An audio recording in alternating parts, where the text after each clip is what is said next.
This is Boxes and Briefs, a podcast with real-life business stories. But we will be asking the hard questions and challenging traditions. So broaden your thinking with fresh perspectives and solve problems for business success. Welcome to another episode of Boxes and Briefs. My name's Lisa. I'm Lucy. And today we have with us Tapere Hewett. Good morning. Good morning. Thank you for having me. Excellent. All right. Tapere is a mortgage broker and property investor.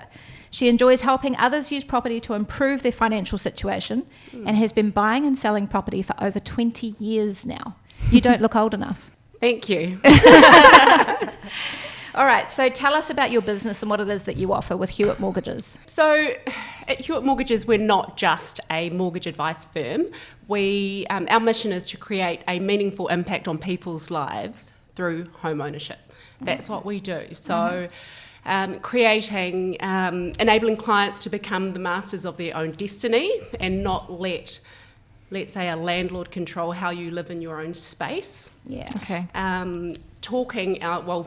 Walking our clients through the whole process end to end so they're not alone. Mm-hmm. This is not just a transaction for us at Hewett Mortgages. This is a transformational journey for our clients. Yeah. And so we make sure they are supported every step of the process. Like that. Yeah, and it's creating a pathway for, future, for wealth, generational wealth, that sort of thing. Yeah, and you guys, you've got your own portfolio now. We do. And you've been involved in property flipping. Yes. How did that all start? Was that just like a jump in the deep end and start? Was there a plan? You know what it was? When I was in my 20s, no filter, and actually we didn't have support like we do these days. There's so many resources nowadays. People are doing property flipping. There's social media that you can get advice from. Back in the day, and I am in my 40s, so in my 20s we didn't really have that support. And so for us it was all trial and error. So I would watch, I went to, it's called APIA, Auckland Property Investors Association. Yes. Yeah, so way back when, went there and sort of learnt about this thing called property investment. My father had started us on talking about property when we were young. So I realised that a lot of our family were renting. Mm-hmm. And I guess he said to us, you need to provide a safe and secure environment for your family so, the landlord doesn't sell the house from under you and dictate how you live. Yeah. So that's kind of where it all started. But going back to, I was a loose cannon in my 20s. I would just, we had our property and I knew we wanted to acquire property. The strategy was we just buy property, see how many we could accumulate back then, and then over time sit back and watch it grow. Mm-hmm. Right. So that was what it was back then. Now, back in those days, there was no such thing as responsible lending. You just had to have your first property and have some equity in that property, and you could pretty much go for gold. Right. Okay. So very different today. Extremely different. The strategy that I undertook way back when just wouldn't fit in today's criteria at all. And so when people talk about, you did amazing in your 20s, yeah, we did. It was a huge risk. But there's so many limitations, restrictions with the banks, with the lenders. But not to say that you can't do it, because you absolutely can. Mm. People just look inside of our main banks, our main bank lenders, and they don't look outside to the non-banks who are prepared to lend. Okay. They just need to think outside the box. There's some TV shows around, they show the whole thing of buying a property, doing it up and selling it for a profit. And obviously there's taxation rules around all of that. Yes. With Brightline, and was 5 years, then 2 years, keeps changing and updating. Yeah. But if you were to get into property flipping, what is it that you look for in that property that you're purchasing?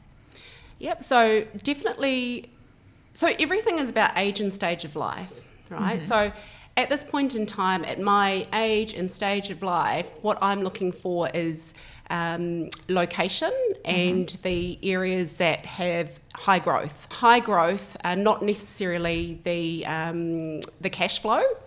So I'm talking about the central areas of Auckland. That's our strategy at this point in time is that we are looking for high growth properties, and it's about timing it right in the market. So at this point in time, if you are purchasing a property, it's a great market to buy in, right? Because you're getting properties, you're able to buy properties $100,000, $200,000, $300,000, $400,000 less than what you could have bought it back in 2020 and 2021. So the market you're talking about is when it's what they call a down so when the market is down, so interest rates are high, right? So it's making it really difficult for people to lend.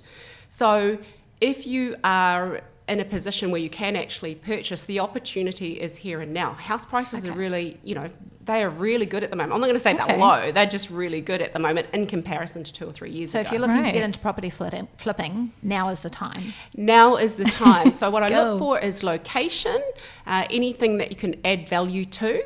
And how do you find that? How do you find? Yeah. You've got to connect. What are you looking for? Yeah, so you've got to connect with a really good agent. Right. So first of all, you've got to have a strategy, or you've got to have a reason why. Like, what is your why, and what is the outcome? Like, what do you want to achieve from this to make property? Money? Absolutely, to make money. How much money? Like, what does that look like?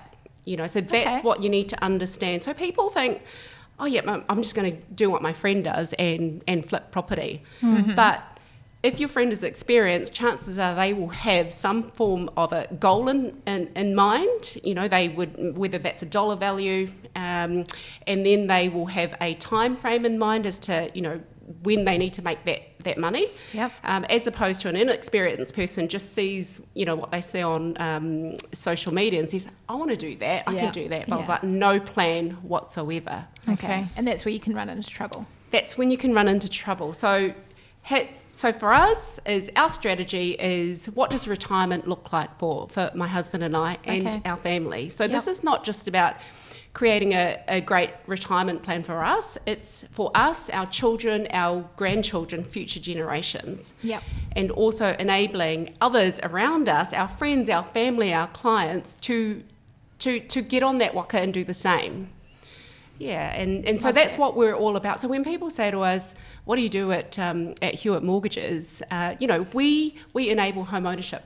Yeah. That's what we do. Yep. Yeah. Okay, so to look for a property to flip, you're saying that the key thing is the relationship with the real estate agent. Yes. Because they're typically the ones that are going to see the potential. Yep. So if you've got a really good agent who will sit down and you go through the criteria with them, this is what we require, this is our budget, chances are they will see things that are off market. Right? So by the time things get to the advertised on the market, then chances are there has been other houses that the agent has connected their flipper with, their investor with. So you want to be able to connect with an agent who is proactive, who is connected to a lot of sellers or vendors, and they know the market, and they're showing you a whole range of properties. Okay. Yes. All right. What's the typical, you buy a property for $1 million and then you have a renovation budget of how much is kind of the going rate on $1 million property at the moment? Yeah. Is it 200K? And then you might make 400? Well, again, this all depends. So if you're looking at something, let's say in Ponsonby, for example, you'd be spending, I don't know, 1.5 million, something like that. And you'd probably have a budget of maybe anywhere from 200 to 500,000. Because you're probably going to want to make $1 million on that. Yeah, so the higher the risk, obviously, the higher the return, just like anything. So it doesn't just relate to property, it relates to anything in general. Okay. So different for everybody.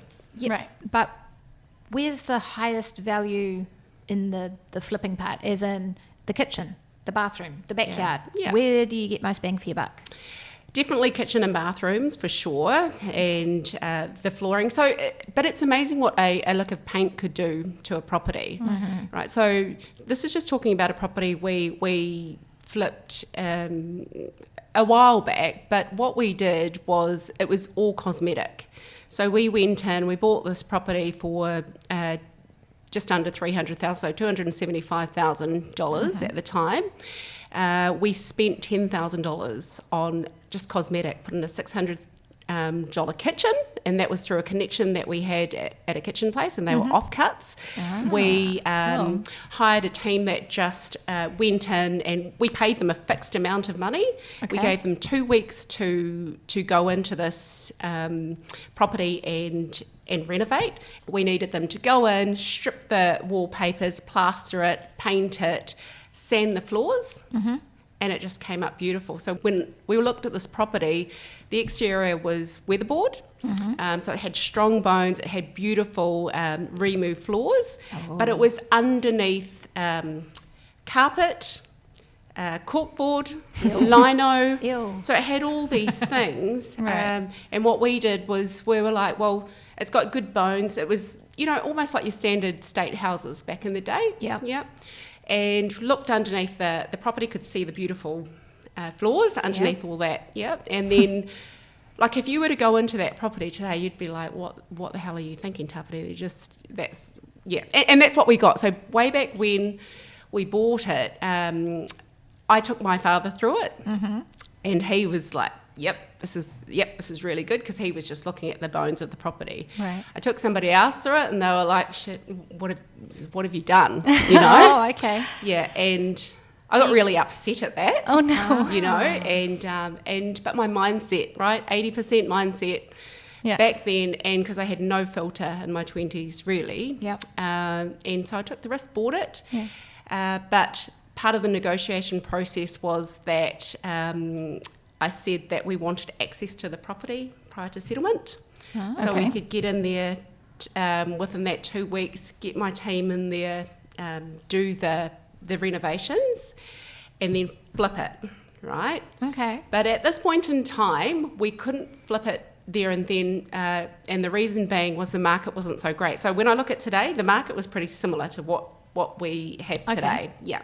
So I realised that very quickly, and we got it rented. So while it was being renovated, we thought, okay, look, we need to change tact and rent it out for a bit until the market turns, and then sell it.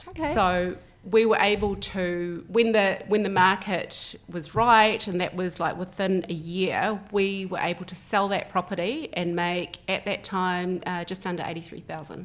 Nice. Cool. So that's a $10,000 renovation. So you really need to be able to adapt to what's going on at the time. You do. You have to be able to adapt to the market, what's happening, and there's always has to be a backup plan. It's just like, well, what's the worst case? And that's what I've always had in my head. What is the worst case scenario? Okay. I mean, in that story alone, there were so many little tips and nuggets.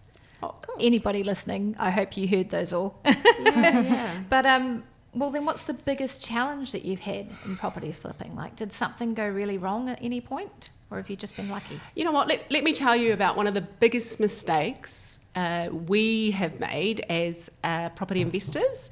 And so we had invested down in Hawke's Bay at the time. So previously we were investing in Auckland, and we got to a point where we were kind of tapped out because we were having to top up these mortgages, and it was just all getting too much.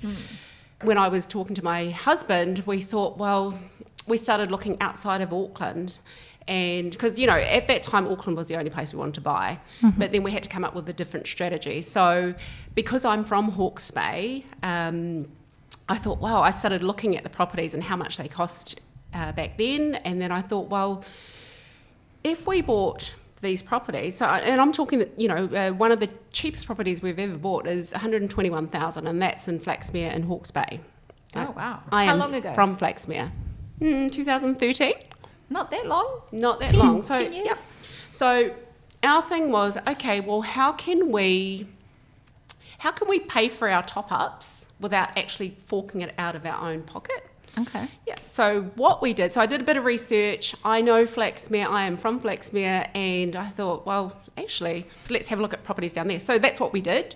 Then I connected with an agent, an agent, and at that time they were letting go a whole heap of Housing New Zealand homes. Don't ask me why, but they were doing that. And so I jumped on the opportunity and went actually, I'm going to fly down there, connect with this agent. I want you to show me these properties. Okay. Right? So he showed us some properties. Sounds good so far.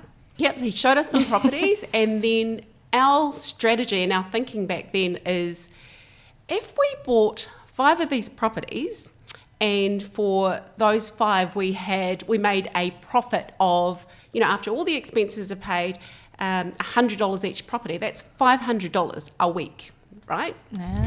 So that $500 a week can go towards our top up, and all we need to do is just step back, let it grow, as in rental, let that grow, and then over time the property value will grow. Now, when you're buying outside of Auckland, you kind of don't really depend on the growth, right? Growth is Auckland, cash flow is outside of Auckland. So that was way back then. So that was our simple strategy, and it really worked for us, and that's exactly what we did. Okay. Yeah, so we had people saying, you're crazy to do that. But again, when it comes to property, that saying, safe as houses? Yeah. That is so true. To me, if you buy right, you surround yourself with the, most amazing people who actually want to see you win, and who are knowledgeable in that field, then you will win, Yeah. Okay. Cool. Boxes and Briefs is proudly brought to you by Gilligan Shepherd, the problem solvers in business. Okay, Tapere. So that story, what was the challenge in that one that you overcame? Yeah, so the challenge in that story was we bought a block of flats, and that's in actually Hastings, and it was sight unseen. We connected with somebody we relied on somebody to go and check this property out, and thought, they had the expertise and all of that, and we just bought it. We bought the property, and it was it's a fucking dud. It's not a dud, it was just that it had a lot of issues with it. Okay. We thought, that this person was experienced enough to tell us, this is... So it was issues that they should have seen? Yeah, so not like it was covered up or anything? Yeah, no, they should have seen. Well, the interesting thing was the agent only showed them through one flat. Oh. Yeah. Oh. Yeah. So was that the agent being clever? Yeah. And, if I knew what I know now, back then I would have definitely have gone. One, you would have gone yourself. 2, you would have viewed all of the flats. All of the flats. So the flats were sinking. Oh. Yeah. Oh, no. They were subsiding, and anyway, so they were subsiding. They had long-term tenants in there, and it was just that was what it was back then. And so by the time we had viewed it, we'd already bought it, gone unconditional, settled on that property. We realised that what have we done? Yeah. Over time, we just let the rent come through, and thought, how are we going to fix this? Yeah. We didn't fix it till maybe about 4 or 5 years later. Okay. We had a year of it being vacant. Wow. Yeah. But to put things into perspective, we bought this for $335,000. All of them? Holy That's moly. insane. Yeah. $335,000, right? We got these flats fixed. We put I would say a maximum of $200,000 into them, overall. Okay. And so today, those flats are returning just under $1,600 a week. So you still have them? No. Still have them. Yeah, So you made a boo-boo, but you didn't make a boo-boo. Yeah, you rectified it. Because, at the time, I was like, oh my gosh, what are we going to do? It's costing us, it's going to cost us a lot. And, if you buy existing property, there's a lot of maintenance issues. So that's what property investors don't actually talk about, is the maintenance issues, the significant rates that you have to pay, the insurance now that you have to pay. And that sort of relates to way back then. There was, the rates are really high, and they still are on that property, but the return is amazing. Okay. So for us, it was like, well, we could sell this and we'd still make a little bit of a profit, right? Or we could just look at what retirement looks like for us, fix the flats, put $200,000, let's say max, into these properties. Over time, by the time we get to 65 years old, we'd still keep it because it'll be great passive income. Yeah, so... Okay, well, what other things have you seen other property investors, the mistakes? Other property Not investors... viewing properties themselves? Yeah. You know what's really interesting is people don't really talk about their mistakes. They talk about all the good shit that's happening. Yeah, we want to hear the mistakes. We want to hear the mistakes. You know, and I'm just like, there's that expression, why should I learn from my mistakes if I can learn from others and better. Yeah. For sure. Like, they just don't talk about it. I talk about it all the time. I don't want to hear about just the good stuff that people have done. I'm like, okay, what else happened on that journey? You know, what went wrong? Tell me. Not many people are forthcoming with that. They just talk about what the outcome was to that, but they don't talk about the sleepless nights when they've been up, putting their curtains together like we have, travelling down to Hawke's Bay instead of getting experts to get in there and do the the curtains, all the renovating, all the cleaning. Sometimes we've actually just gotten our hands dirty, just gone down and actually done it ourselves because it's faster. Okay. Do I recommend that? Absolutely not. I think your time is better spent, like for us, I'm an expert in, in getting people finance to get them into their homes. So I should focus my time on that. Get our tradies to... I guess outsource and get the tradies to get all that done. But I guess it's a part of a journey, right? At the beginning, you might have more time than money, so you would do it yourself. Yes. And then as you get towards the end, you've got less time, but maybe more money to be able to pay for trades to do things. Yeah, for sure. And there's something to be said, I think, doing things yourself, because you think, well... I've put a bit of labour into this. I haven't just paid people to, get it done. Although there's absolutely nothing wrong with that. If you can do that, then you should do that. Yeah. But for us, we have gotten our hands dirty. We've gotten in there and, done some painting, done the odd jobs, and it's been awesome. It has paid off for us. Have you seen investors get an idea that they just can't let go of, that there's some trend or fancy thing that they should put into a property because it's going to make them lots of money, and then it flops? I can't think off the top of my head in terms of trends. Like putting in a bidet or a feature wall or... No, I think they'd be crazy if they did that.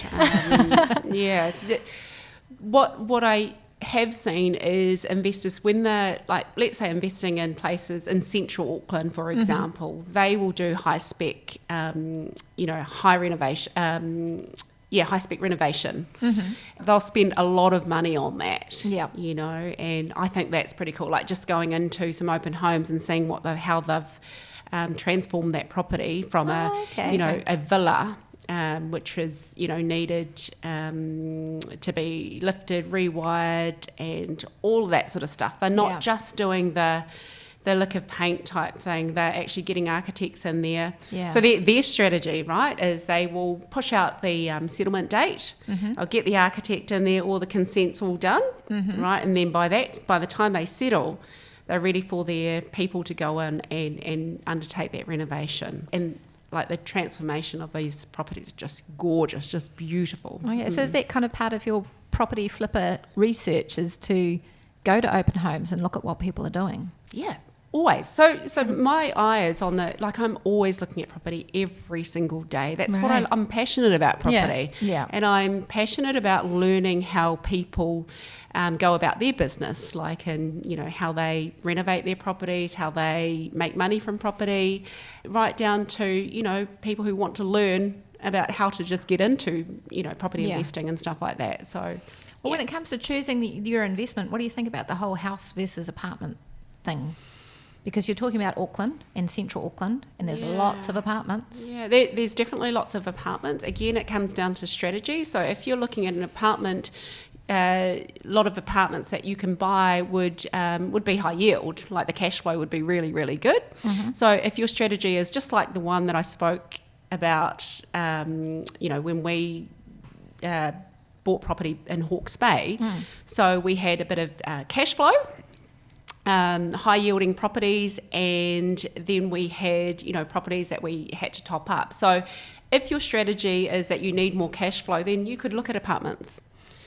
I'm not a huge advocate for apartments because it just depends on what you're buying, because you've got body corps, there's potential issues with those apartments, so you've got to do thorough research, due diligence. You've got to make sure you've got the right lawyers doing the due diligence on those apartments. Okay. But the return can be amazing if you seek out the right apartments, the right return. The downside to apartments is it can be really hard to sell. Again, it all comes back to strategy. What is your strategy? What does that look like? Do you need more of a cash flow return, or are you just looking for growth? Or both? Okay. Love that. All right, I think we've got some great tips, but it sounds like you got to have a plan. Yes. Because otherwise you'll fail. What is that saying? If you Fail to prepare. If you Prepare to fail fail? to plan, you plan to fail. Yes, yeah, for sure. So you've definitely got to have anyone that goes into this just because their mate is doing it, but they don't have a big enough why or reason, or what is the outcome of what you're trying to do, what you're trying to achieve.